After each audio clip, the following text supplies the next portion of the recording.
I'm Adrienne Irizarry, your resident reproductive rebel, and this week we are breaking down one of the biggest lies we've been sold, the hustle myth.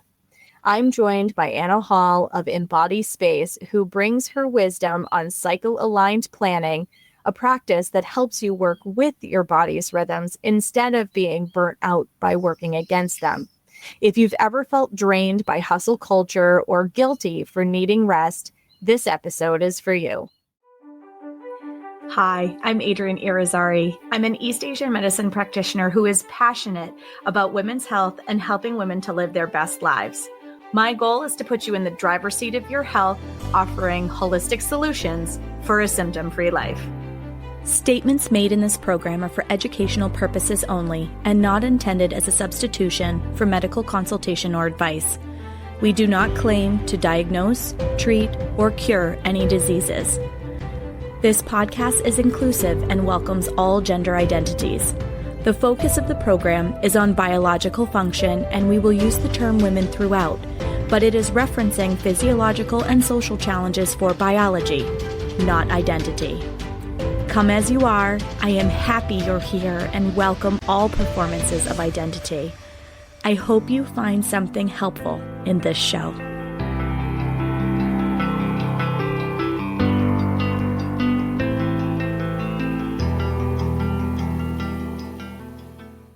Welcome back to another episode of the Reproductive Rebel Podcast. I am honored to once again be joined by Anna Hall. Welcome to the show, Anna.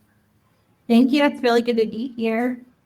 So if you guys did not catch our April episode, I'm going to have Anna reintroduce herself, but she is absolutely the definition of a reproductive rebel. And I am so grateful to be joined by her again and to partner with her on a professional level. If you can share with everybody all of your coolness, Anna, and why we're doing this. Sure. Yeah. Reproductive Rebel is just the perfect fit for what I'm doing. It's so descriptive. So my background is in education by training, and at heart, I am a teacher, but my focus shifted towards menstrual health and menstrual wellness in about 2021, 2022, in that era when I found out that I was diagnosed with PMDD. Had no idea what that was before. And so I was working as a public school teacher at that point. Pandemic hit. I was staying home with my young children. I had a baby at that point.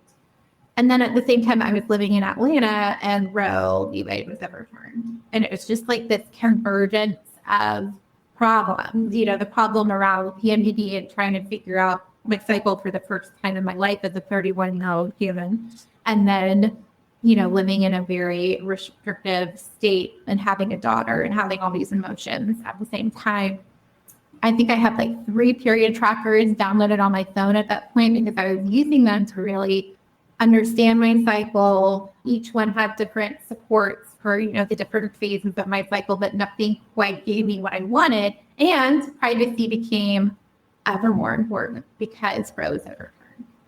At the same time, my partner, husband in the startup world, we lived in Silicon Valley for a long time. If you've ever seen the HBO show Silicon Valley, that was basically our life. I was pregnant and living with co-founders kind of thing. And so I had this startup experience where I've seen an idea go from zero to public, which has just been so cool.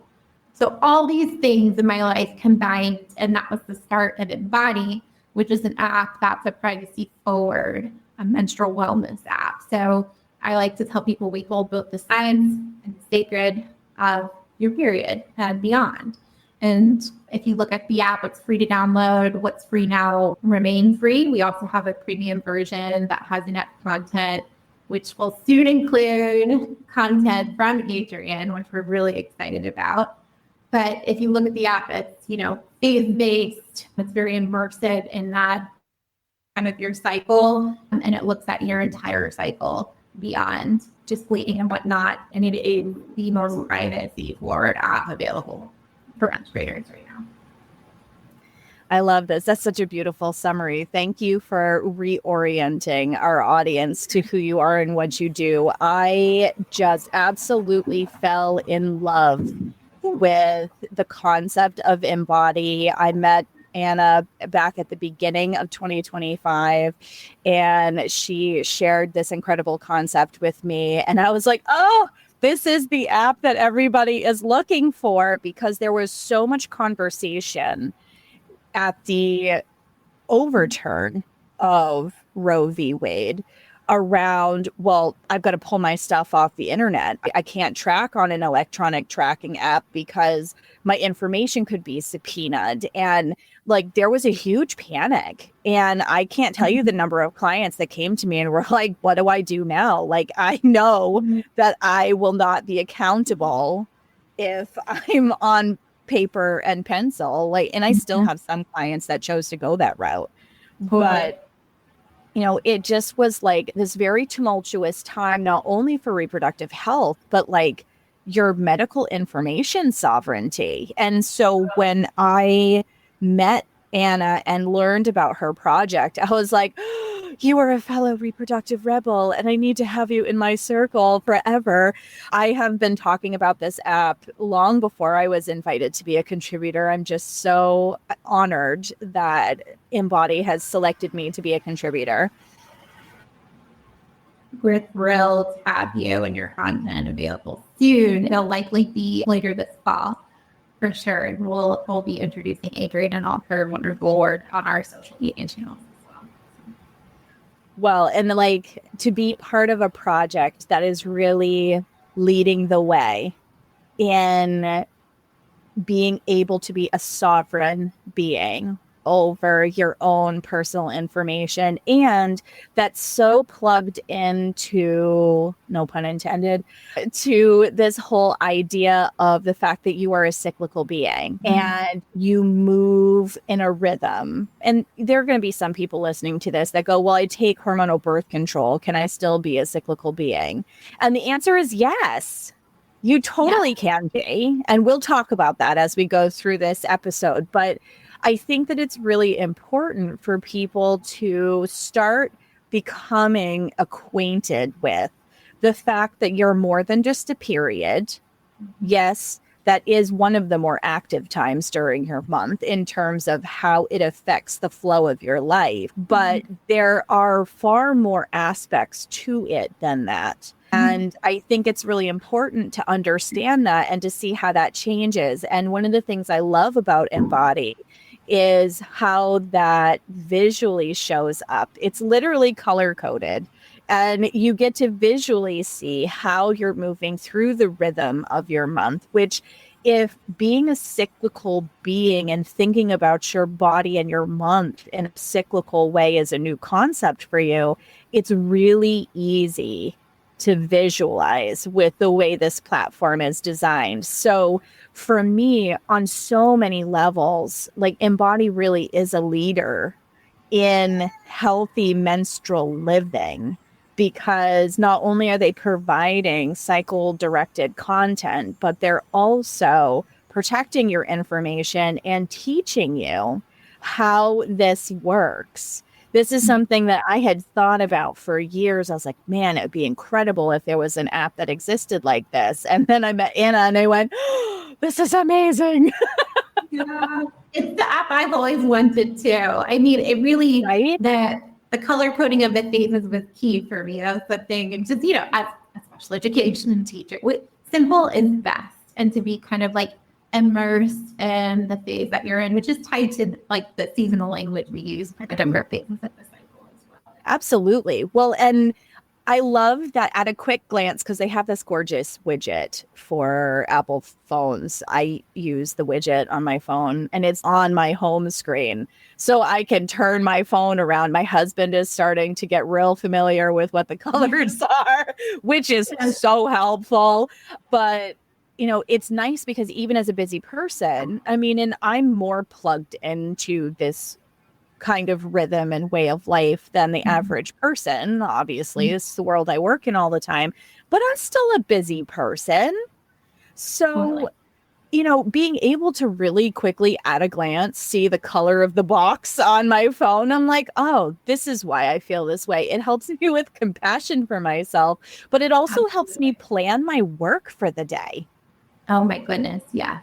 I was just before we got on, I was looking at my widget because I know I've been ovulating and I've had a ton of energy lately. I think as a human with PMDD, I feel that these is a bit bigger sometimes than other people, just from my experience talking with others. And I was like, I'm feeling a little less confident, a little less social today. I can't remember what day I'm on. And yeah, of course, I hit that luteal marker, my cycle, and I'm like, oh yeah, that tracks. Absolutely. I woke up this morning and I was like, oof, I'm a couple days before my bleed. And usually I don't do recordings, but I feel good today. I have words today because that's the thing. Each of these spaces gives us different gifts. Right. Yeah, it's descriptive. It's not prescriptive. It doesn't mean you're going to exactly feel this way on this day. It's just a gentle outline of how you might be feeling and what you might be meeting at different points in your cycle.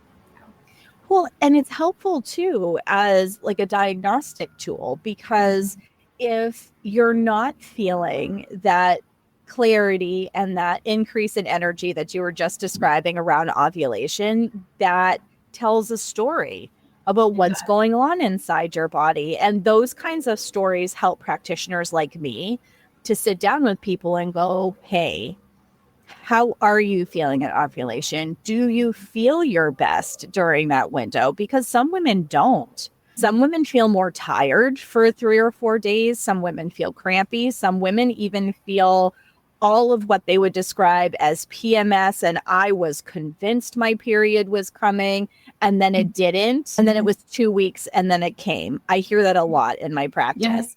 And that speaks to a chi deficiency from my perspective. It's knowing what I'm going to call it the template, what the template should look like on average in terms of the rise and fall of your energy, the rise and fall of how articulate you are, how clear your mind is, your emotional state, all of those kinds of things.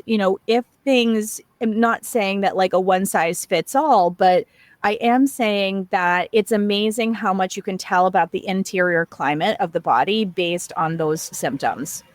Totally. And it's a really good tool for reflection as well. And sometimes it's not what's going on inside, it's what's going on externally too. Am I under an extreme amount of stress at work right now? Or have I been traveling? I had a 33-day cycle last cycle, and I'm pretty sure it's because I ovulated late because I had a back cold. And stuff like that. There's just a lot of indicators. Once you are really in tune with your cycle and understand the norm, it's really easy to say, oh, okay, I see what's going on with me. And when we talk about the norm, there is this, aggregate norm of how people typically feel throughout the cycle.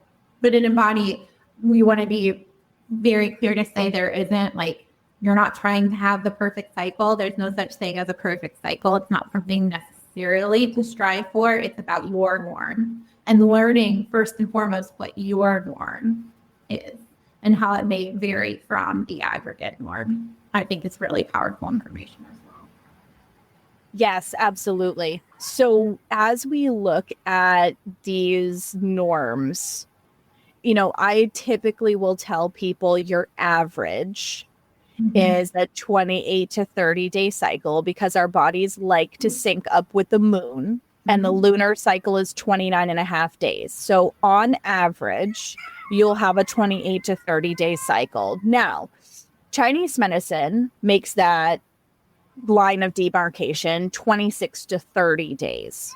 Okay, because it depends on when you ovulate. So they believe that day 12 is as early as you should be ovulating in order to have a fully developed healthy egg for potential conception.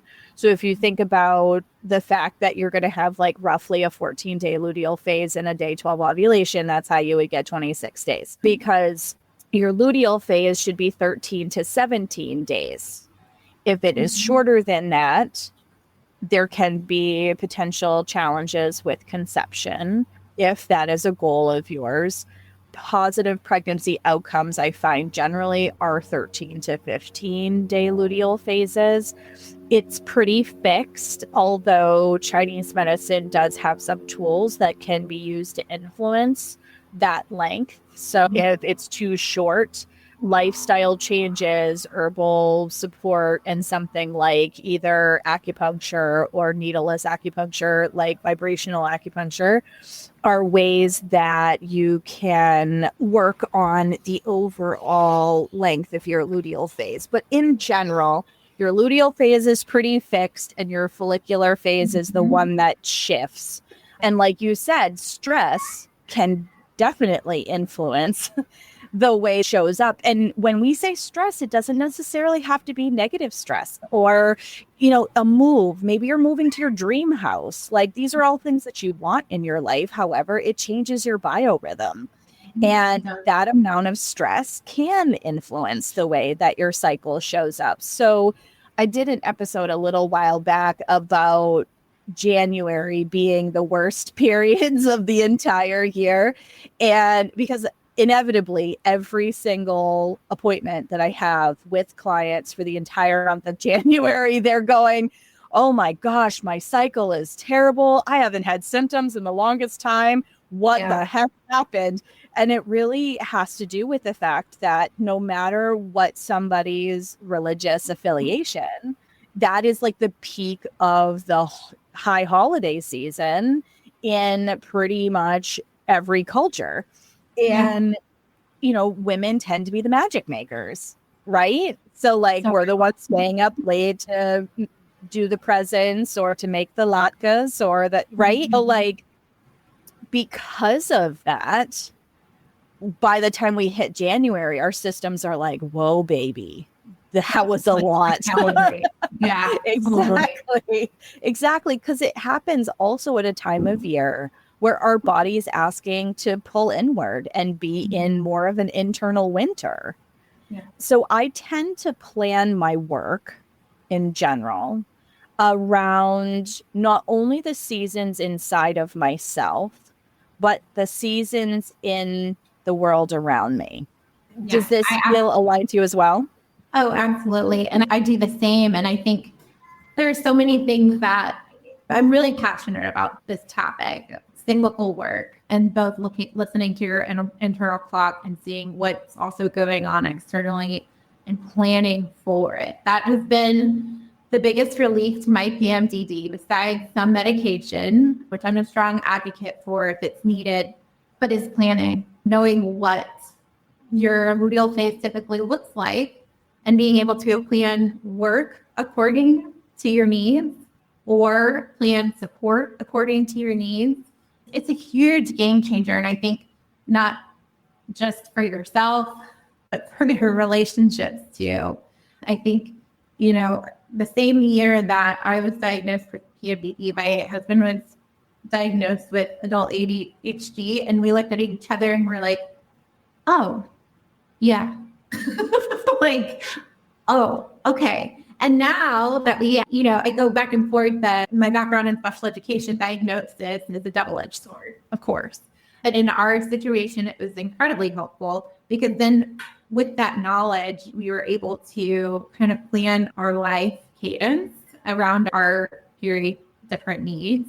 And I think that's true, especially because we're both entrepreneurs and run our own companies. For example, when you talk about seasons beyond our internal season, fundraising is a big part of having a startup or running a tech company. And so he and I have to take turns because if we're both fundraising, which has happened for a couple of weeks of last year, if we're both fundraising at the same time, our world falls apart. We have children and, a life outside of work.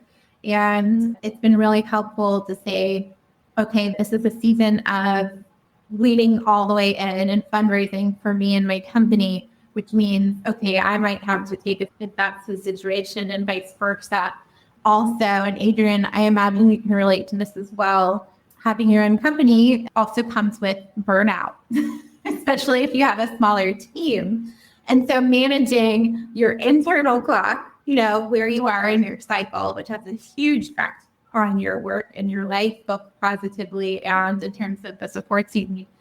But then looking at, work as a cyclical creature anyways, especially as a small business owner, right? You have the seasons of, I've got to lean in. I've got to be, externally loud. I need to work on PR. I need to be marketing heavily right now. And then there are these times that are more, I like to say, introverted moments of a company where you're really, heads down, building, focus, planning, intentional. And there's this cyclical nature to running your own business alongside your internal cyclical nature, which is really an interesting puzzle to figure out, especially when you live your life up close to other people who have their own stuff going. Yes, to all of that. And I'm going to throw into all of that also, as a small business owner and an entrepreneur myself, that there's also seasons in your life where, like, I am currently in the season of an infant where he dictates as she nods, right? For any of you who are listening to this, because she mentioned she has had small children, and any of you who have small children, like, they call the shots for a while. And so, your best laid plans, you're like, wow, I can't have this meeting right now because my child decided that he's going to have a grade A meltdown. And I'm so blessed. I have a pretty chill infant, but in general, like, his needs are calling the shots. And, being able to juggle childcare is calling the shots for me a bit more now. I mean, I have 3 teenagers that are, in various stages of being almost out of the house. And now I have this completely dependent little person who, I was, you did avocado, that's the harvest. And he's having a grand old time with his breakfast, and he was taking his time. And I'm like, I have things I have to do, right? So, like, we all feel that pressure at different times, whether that is self-imposed as a solopreneur or a small business entrepreneur, or whether that's essentially imposed by an employer. Like, we live in a container that is so capitalist focused that we are expected to constantly live in spring and summer energy, no matter the cost. Yeah. Totally. It's really challenging to be a cyclical human with cyclical work in a capitalist economy. It really is. It's a challenge. And I think about it every day. And I think that there is a way to marry the two. And sometimes it means people are looking at you like, what are you doing? This isn't what you should be doing right now. But then you have this resolve about, no, I know that if I pull back and I save my energy, I have a plan for popping out when I'm ready and when the product is ready. Like, there is this like kind of internal strategy that can sometimes feel at odds with the market. But I have seen that it can work to your benefit if you really listen to your internal needs and kind of direct your own specific work. And sometimes with Embody, we've gone through seasons where sometimes I'm like, okay, we're in hibernation mode these 2 months, and there are these reasons why. And then being really intentional about your energy when managing a small company has been, for us, beneficial. It's why, a lot of startups burn fast and hard and they burn out, or they go like this, and it's been really rewarding to see that listening to myself and the cyclical nature of our own company has allowed us to continue to be pretty steady in the long run. It's really satisfying to see that, because we've existed for about 3 years now. And I can confidently say that it's been steady because of our decision to be cyclical, if that makes any sense. Oh, it makes total sense. And I just wanted to celebrate what you said, that you have 3 years of data that proves in a capitalist culture that living your life and your business in a cyclical way actually does work. Because like I was sitting down with a business professional the other day and they were like, oh, your business is 7 years old? And I was like, yeah, my business is 7 years old. And it's like one of those things where I survived COVID. I survived, you know what I mean? Like the burnout at the beginning and all of that. And a lot of it is because I have chosen to treat my business as well as my body this way. Yeah, and it's fascinating. And this is why there's data, coming out that founders that are women over 40 tend to have a higher percentage of return on investment than any other group. Yeah, little known fact. Hello, investors, listen to this. It's real. And I think it is because that's wisdom that comes with being a mature, cyclical human, that you can't be 100% spring and summer all the time. It's just not doable. And in the long term, it's not sustainable. And I wish that investors would listen more to that wisdom and look more at the numbers on those returns. I wish I had the exact number for you in the article media. I'll send that to you so you can link it in to the podcast. But, I really think that kind of sense of wisdom, that energy comes and goes, and you can use that to your advantage is really a key in succeeding and lasting in a capitalist society. Oh, I completely agree. Because like, even just looking at not only the economy changing around me, because I've definitely seen a big shift in that in the time that I've been in practice, but just the seasons in my own life. Like when I started all of this, I was a little more in that spring and summer energy phase of my life because I was in my early 30s and I had more of that. I could burn the candle at both ends kind of energy. And then I passed 35 and was extended that beautiful invitation that we all get at 35 to be like, I need to be more intentional about how I'm spending my chi and my energy and my, how am I going to create a more meaningful work-life balance? And now I am postpartum and in my 40s. And again, it's like a different change in energy. And one of my favorite quotes, and I have that shit plastered everywhere, is the Lao Tzu quote that nothing ever rushes in nature and everything gets done. Yes. And it's so true. Like trees flower and fruit, gardens flower and fruit, but they have a season and they have a peak in that season. And then they have to rest. Otherwise, they can't continue doing what they're born to do. Yeah.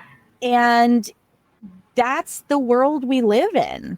Like we need to have those resting times. So when we're looking at our menstrual cycle, menstruation is our inner winter, and Embody so beautifully puts that in a gorgeous winter blue. It is our inner winter, and it's a time to reflect. It's a time to pull inward. It's a time to, your bed calls you a little earlier at night and you should listen to it, regardless of whether it's the peak of the summer or the dead of winter. You're going to find that the dead of winter, that pull is going to be more polarized, right? You're going to feel it in a deeper way.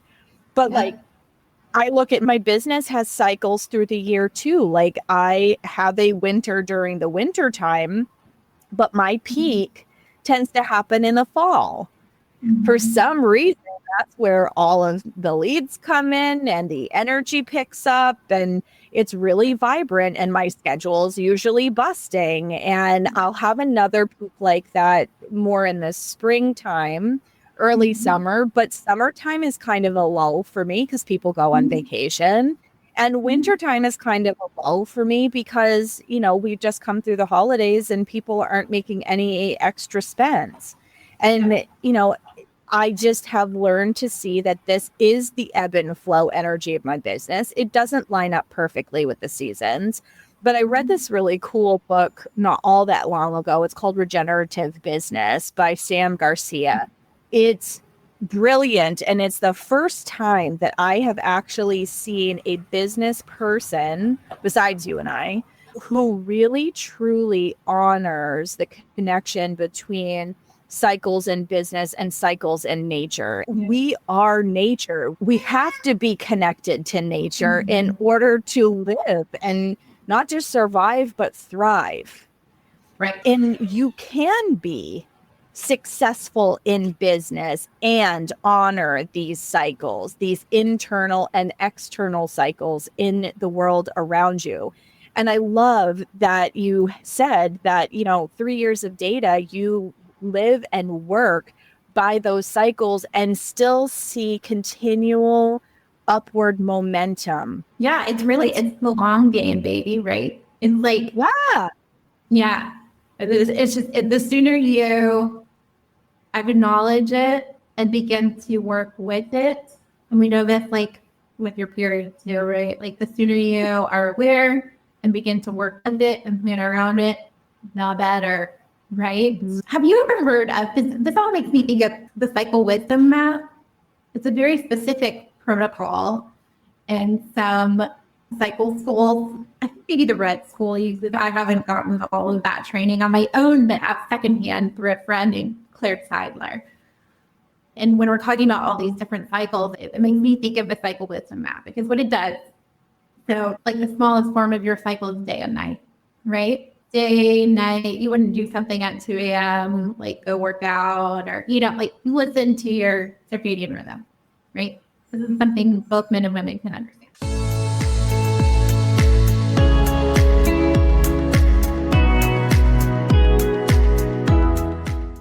And now a word from our Reproductive Rebel sponsor, Embody Space. Your cycle holds wisdom, and the Embody Space cycle tracking app helps you unlock it. Track your cycle in the only fully encrypted app designed to protect your most sacred data. Get daily guidance tailored to every phase, from bleeding to blooming, with rituals, herbs, lifestyle tips, dietary support, and more. All tailored for your body's natural rhythms, because your body's story is yours alone. Embody Space, your private portal to cycle wisdom. Download now and reclaim your rhythm. And now, back to the show.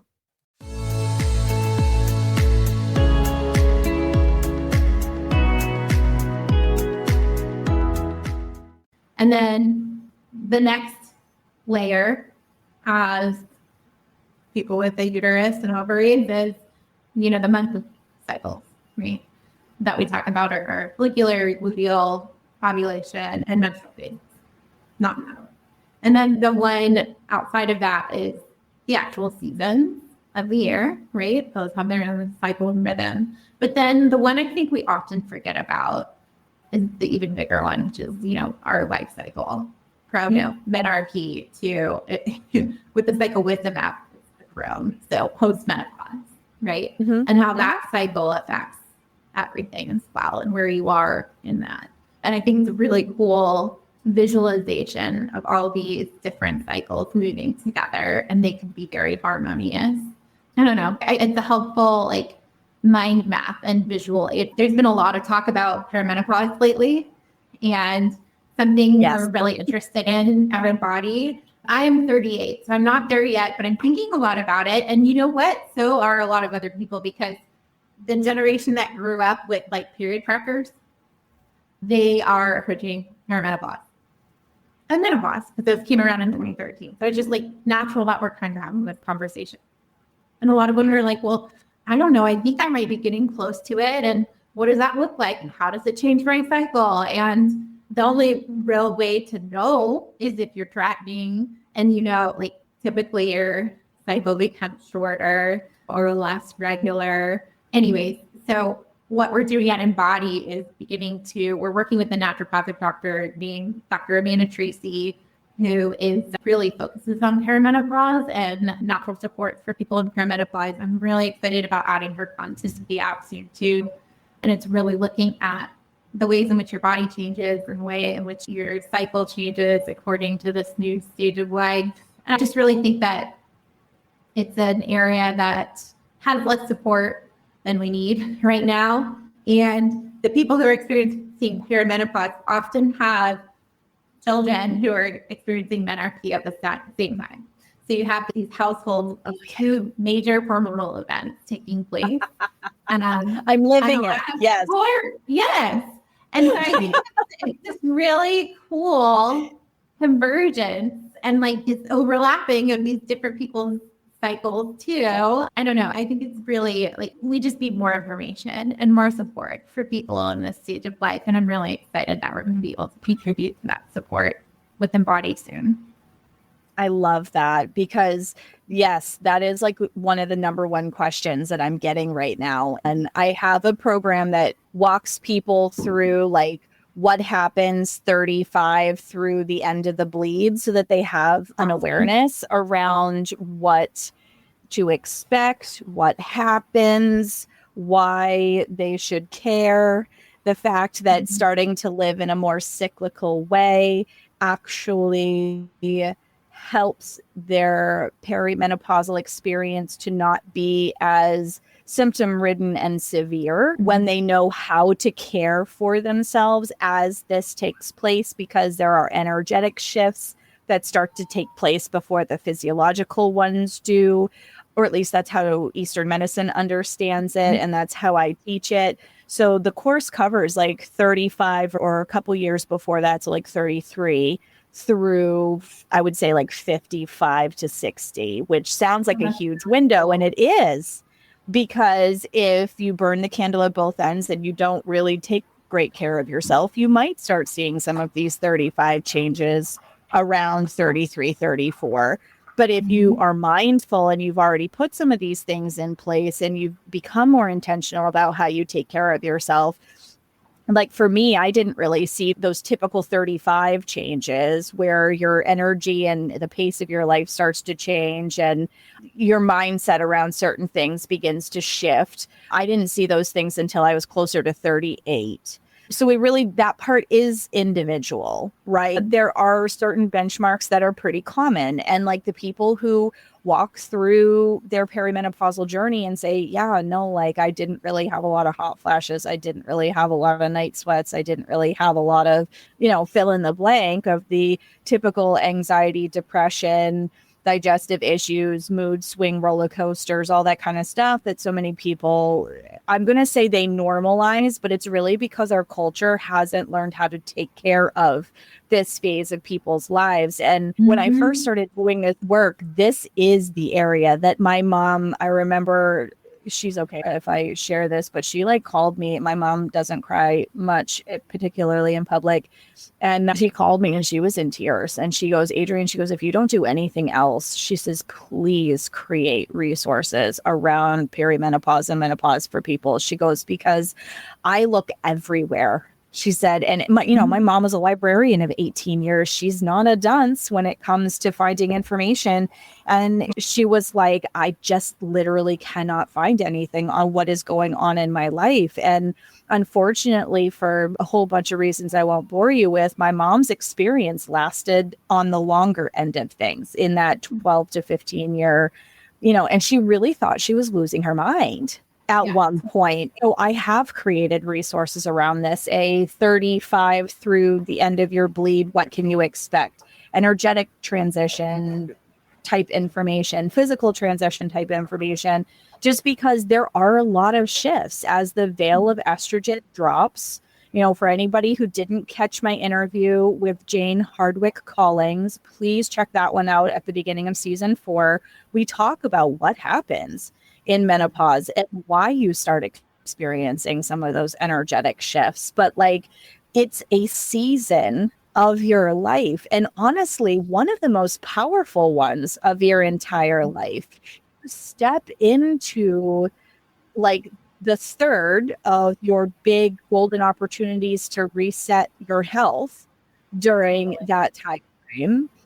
And yet it's hard because, like you said, you have teenagers who are going through their pubescent puberty onboarding of their hormones. The veil of estrogen is dropping and you simply have less patience for bullshit. And so like this really nasty like moment.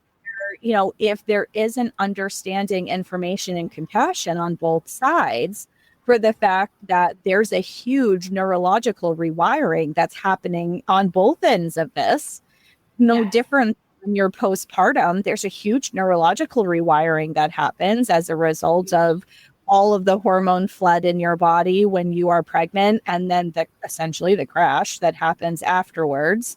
And prolactin governs your life and all of these things. Like menarche, postpartum, and menopause are those 3 golden opportunities to hit a reset button on your entire health picture. They are powerful moments in your life.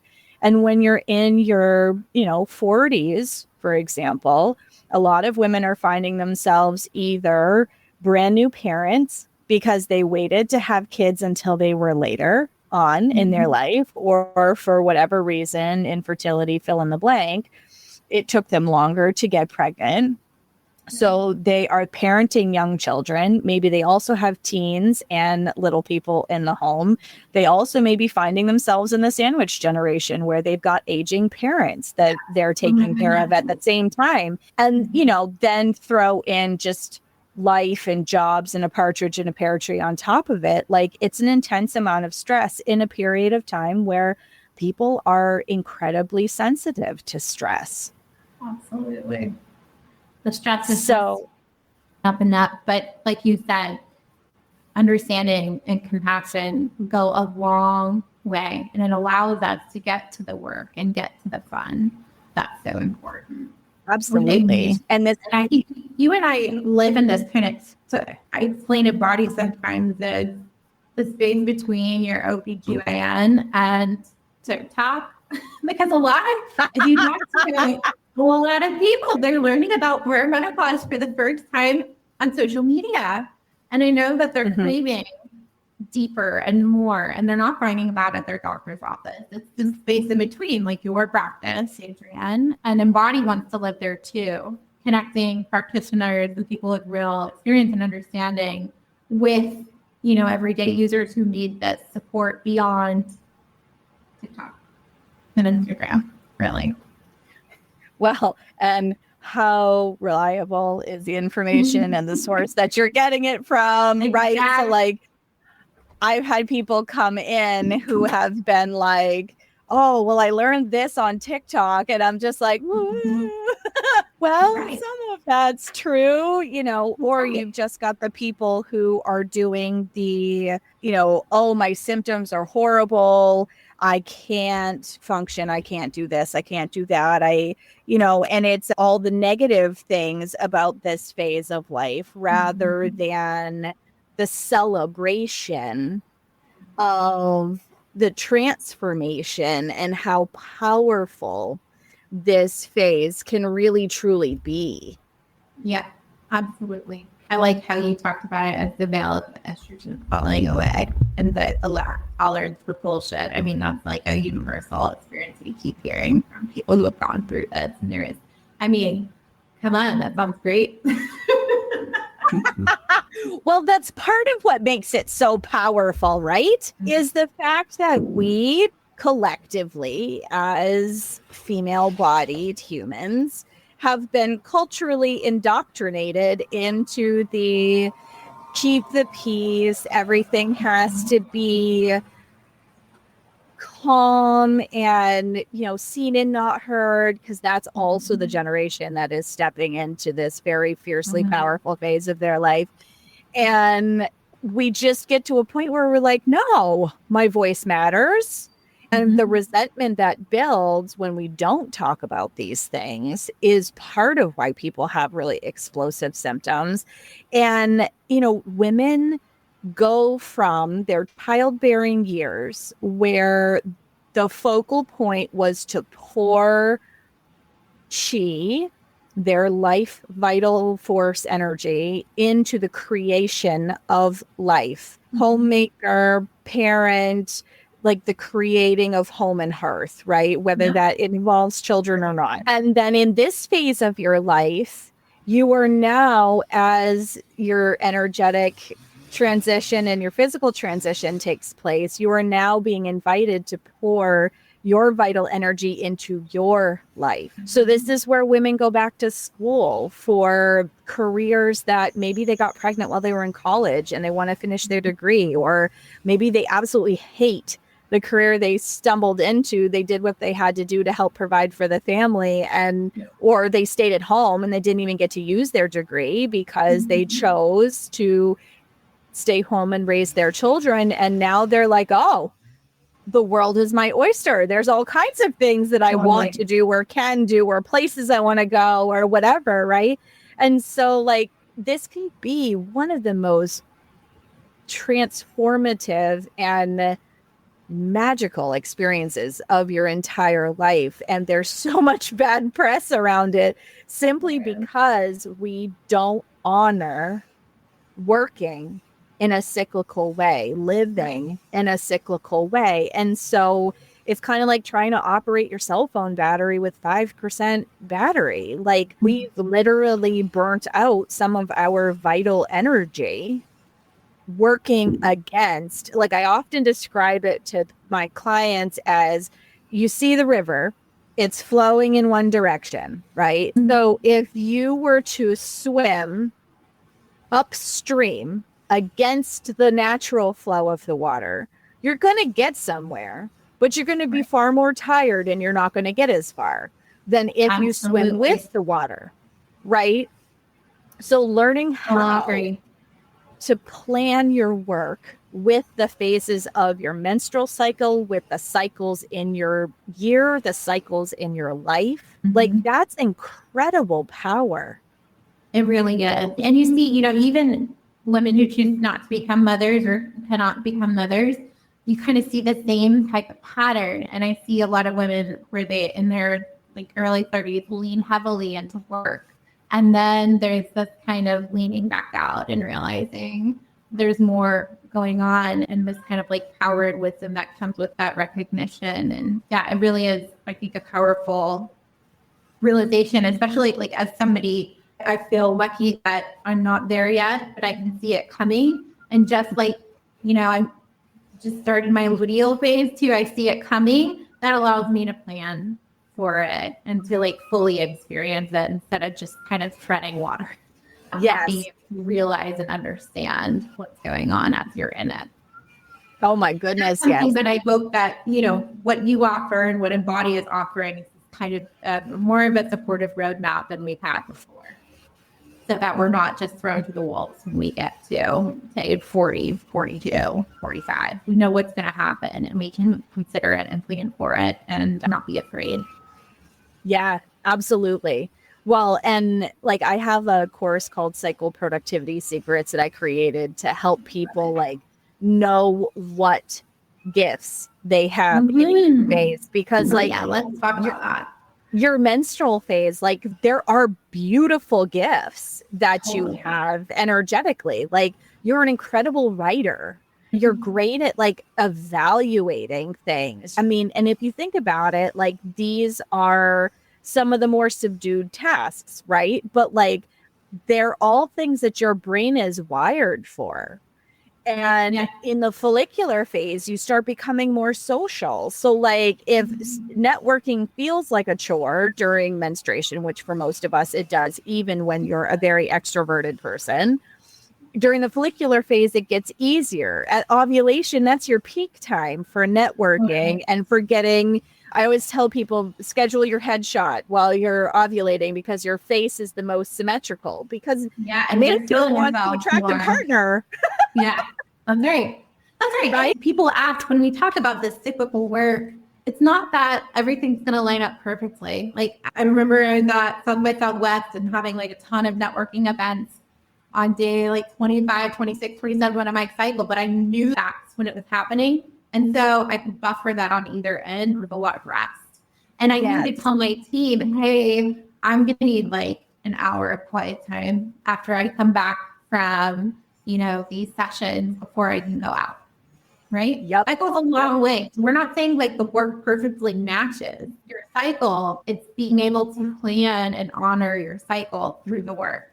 And when you do have control of, when you're networking or when you're writing, or when I do this all the time, I'm like, oh, okay, I'm feeling really luteal. I know that like if I get into Coda, or I'm, like my planning app, that I do better then, because I'm doing this internal work more than this external work. I feel lucky that I can plan that. When I was a teacher, that was hard. When you're like, sometimes you don't have a choice in your work, but if you know what's going on internally, you can plan, for support outside of work during different phases, kind of bolster your energy throughout. Yeah. And sometimes like in those, because I get that question a lot from people who are like, well, I work on somebody else's schedule. And I'll say things like, well, on your lunch break, can you take a 20-minute nap in your car? Or can you go out to your car and just have 20 minutes of quiet? Like little tiny things like that, being able to step away from your desk, and maybe there's a water fountain close to you, but there's a water fountain across the floor. So you get up and you take the slow walk across the floor and you fill up your water bottle and you walk back. Like sometimes just those little tiny reprieves for your nervous system go a huge distance particularly when you're in certain phases of your cycle and your energy isn't as sharp and on point. So like the more you learn to plan your work, and maybe you stay a little later at work and you work a little extra on the days that thus and so is happening, because that you're in your late follicular and your ovulation phases, you have the energy for it. Whereas, during menstruation, you might bow out or see if a colleague can cover you or something like that, if it needs to or be. Or have a work from men day. I'm so more like Abraham, like that's something I never thought I would say was okay to do. But sometimes I was thinking, as a menstrual health company, it's really okay to take a menstrual health day, right? Yeah. But then as I've been working, I'm like, sometimes, I do want to do the work, but I just don't want to, get up. I'm hurting. I'm cramping. I need my heating pad. I'm going to have a work from men day, and that's okay. And I can have one of those.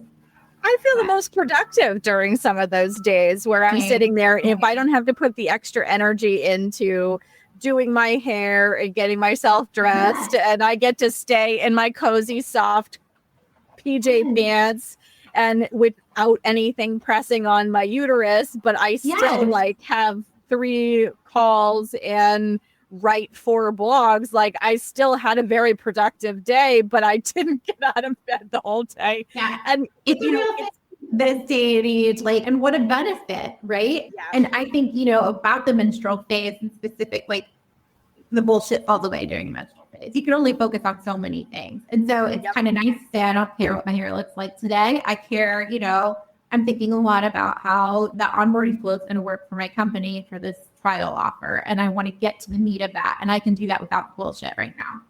Yeah. That kind of mental clarity hits for me during my menstrual phase a lot of times. Yes, me too. I have a hard time being verbal, but I feel like I have a lot of mental acuity during that time frame. And I don't feel like being social, but I can get a lot done. I find that I am able to do a lot of strategic planning during my late luteal phase and during my menstrual phase.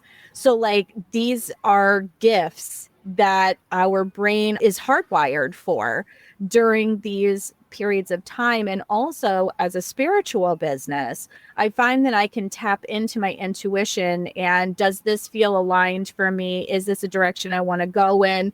Does this next decision, sitting with things and being okay, what feels like the next logical best step, right? And I can do that with a significant amount of clarity and with a lot more ease, I feel like, during menstruation. And there's a reason why we used to have red tents. And in some cultures, when you were in red tent, it was almost like a temple experience where your job was to commune with your ancestors for guidance, for support, for, these types of things, because that veil with your intuition is just so sharp during that period of time. So if you're looking at it even from a spiritual business, sense of the word. Like, there's a time and a place for everything. And if I'm on the fence about making any kinds of decisions, I will literally table it until I'm during my period, and I will sit with it and allow myself to really feel into, does this feel aligned? Is there anything that's making me pause? And then making a decision once I've come out of essentially my little hibernation nest, you know? Yeah. And this like big picture to zoom out experience. The tiny stuff falls away. I have the same experience during my menstrual phase. It's pretty cool. I love that. I wish more people talked about it. Yes, me too. But that's exactly why when you were like, oh, we could do a conversation about cyclical work, I was like, heck yes, we can, because this is a really important conversation to be having. And it's a really important one for people to begin to not only understand, but practice with. Like, it's not going to be perfect right away. When I started planning my workflow with my cycle, like I had times where like I didn't plan right, or because I had some sort of a stressor hit my body, like it threw off my cycle a little bit. And so, you know, but like I block my calendar on my normal podcasting day, and I don't podcast because usually I will podcast on a certain day of the week, and I will block my whole schedule so that nobody can book online, because I know I'm not going to be able to show up with the energy and the clarity and the kind of conversations that I want to have with people if I am not in essentially the right phase. So during my period, I just know that I'm not going to be at my best for this kind of work. Yeah. I have also done a bit of like strategic like planning fundraising around my cycle too, which I think is really interesting. And any entrepreneur who's done fundraising knows it takes a lot of energy. Yes. And I think the strategy that worked best for me there is 2 weeks on, 2 weeks off. So I'd have like, it's actually helpful for fundraising too. Like if you force issue, and if you do a shorter strategic fundraise and you have, okay, I'm taking meetings these 2 weeks, and those 2 weeks are jam packed, and they're usually, you know, like end of menstrual, follicular, ovulatory time, those 2 weeks. And then you have about 2 weeks to kind of do the follow-ups and do the due diligence and whatnot. And if you, it was really helpful for me to both like have that mental model in my mind and say, oh, this actually works really well for a fundraising. I'm going to time into my cycles if I have credibility. And, you know, it's something that's repeatable in the future as well. It's a cyclical strategy for fundraising. And it's really cool. It works. Do you feel like you close more of those deals that you're looking to close when you're in like your ovulatory phase? 100%. Yeah, because you're so magnetic. You just attract what it is that you're going for. Yeah. I find the same thing. Like when I have these big connection points for my work, I always find that it happens energetically during that ovulatory phase. There's just this level of on that you can't fake or recreate or anything like that, that just naturally magnetically oozes out of you. And then after that is a perfect time for follow-up, because you're like kind of in everything. I love that. So if you were to leave, I feel like we could talk about this all day. It's such an important topic. So people, if you were listening to this, you need to listen to this more than once, because this is not something that you learn overnight. It is something that takes practice. It is something that, you know, using an app like Embody is going to be such a helpful tool for you, because it's going to visually give you landmarks, and then you're going to be able to see how your energy tracks with those landmarks. And as you get into it, I would say I started feeling a lot more confident. And this is even my area of expertise, man. But like I felt more confident about what I could take on when, after I had been doing this for like 3 months. Yeah. I really got a feel for when are my energy peaks, what is, you know, not working quite so well, what, you know, feels like I'm in the flow, and what kind of work comes out of me best during different time frames. And then I really felt like by that third month, I had a good handle on when I could plan certain types of tasks. Like I plan certain kinds of healthcare appointments around my cycle for Pete's sake, because I know that my Wei Qi is down. This is, Chinese medicine talking, just before my bleed starts. And if I go to acupuncture, it's going to be a lot more pinchy than it is. I mean, it's going to be a lot more effective. She's not going to have to use as many needles because it's going to take less suggestion for the body to come into alignment. But I just know that appointment, I'm going to probably have to take a couple deep breaths because acupuncture is just going to feel a little more pinchy, right? Yeah, so the same reason you don't get waxed right before your period. Yeah, totally. Yeah, tattoos, waxing, anything like that. Like I have tattoos, man, and I could sit for 6, almost 7 hours for a tattoo when I did it around ovulation. If I did it before any time in that week before my period, no. It's different for sure. It really does.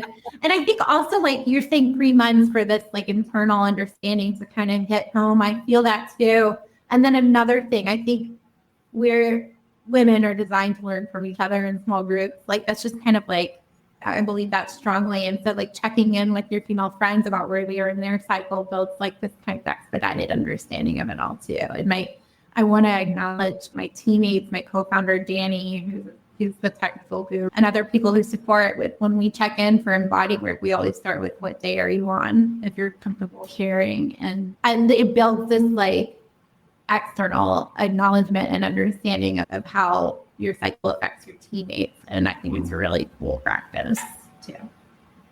That's awesome. Yeah, my virtual assistant and I do that as well. She's like, yep, I'm going into my period week. And I know that it doesn't matter how brilliant my ideas are. I'm going to need to like write them down and share them with her when she's through it. So it doesn't feel overwhelming for her. Yes. It helps me with expectations and, what is going to feel supportive or not supportive to her, just simply because of where she is energetically in her cycle. And I think if, we are able to have more of these conversations, and I know that's hard to have in corporate experience, but it's one that you can have without being overt about it. I don't feel like it's going to fit this week, but could we schedule this presentation here? Right. Like you can have this conversation, because I came out of a predominantly male dominated environment, and I did fundraising early on in my career when I first got out of my master's degree. And it was hard when I had to network and I had to go on trips and they were forcing me out the door because I had a quota at a certain time of the month.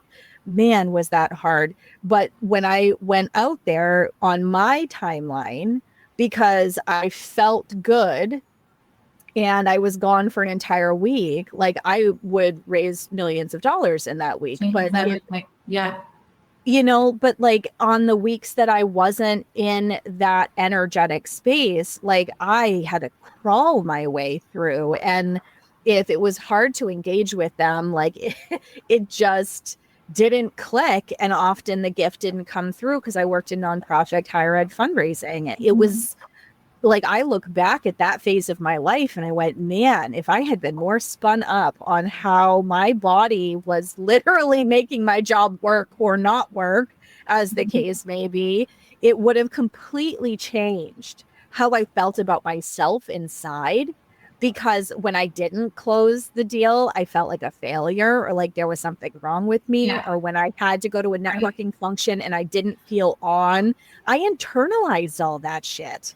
Totally. Oh my gosh. The amount of like, you blame yourself so much less when you know what's going on. And it's like, it really is helpful for that like sense of self and confidence to know, oh, okay, this might be because I'm ovulating, or this might be because I'm needing more rest. My body needs more rest now. It's not, I'm broken. I'm cyclical. Understanding that is really helpful. It's such a huge frame shift, isn't it? I did an episode earlier on in, I believe it was season 2, around, maybe it was early season 3, but I remember it was in the winter time. So it was at the beginning of one of those 2 seasons. And we were talking about like moving through the world as a cyclical being. And that's what it is. It's the difference between feeling like I'm broken versus I'm cyclical. Like, just think about how the compassion for yourself changes. The understanding of yourself changes. I spent years thinking I was broken. I also, anyone who's interested in human design, I'm a projector. So like add that level of, sometimes being a hermit feels really good to me. On top of the fact that I'm a cyclical being, like when I'm in the introverted side of my cycle, I introvert hard. Like I could go live in a cave by myself away from literally every aspect of living life and I'd be fine. And my family has a very hard time understanding that because I'm surrounded by a lot of extroverts.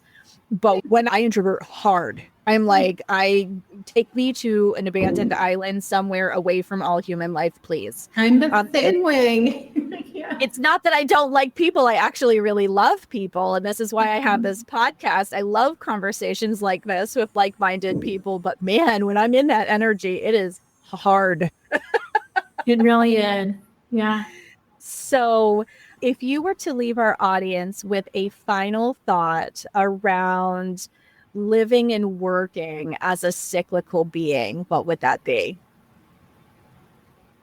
I would say the greatest power and enjoyment in your life comes when you live with your cycle instead of against it. I love that. I love that. I just want to say that I am so honored that Embody has chosen to partner with Reproductive Rebel. So if you all haven't noticed, the recent episodes have been brought in partnership with Embody. So our two Rebel hearts have linked up to be able to spread important information far and wide around cyclical living and reproductive health. So thank you and the whole team at Embody for making a commitment to Reproductive Rebel and for helping me to be able to continue making this show possible. And I'm so excited to be able to contribute to your beautiful brainchild as well. Well, thank you, Adrienne. This is a dream collaboration, and I'm so thankful for the conversations you have on this podcast. They're important. Thank you. And until next time, everybody. Thank you for joining me for another episode of Reproductive Rebel. Reproductive Rebel is recorded by certified peri-steam hydrotherapist and acutonics practitioner, herbalist, and Chinese nutritional therapist, Adrienne Irizarry of Moon Essence LLC. If you are interested in setting up an appointment for one-on-one support, ordering from our store, or checking out our course offerings, visit our website at moonessence.life. Be sure to subscribe to our newsletter and get insider information on upcoming events and offerings. Join the conversation. Like and follow us at Moon Essence Me on Instagram, Facebook, or LinkedIn. Your voices make this program possible. Thank you all for your continued support.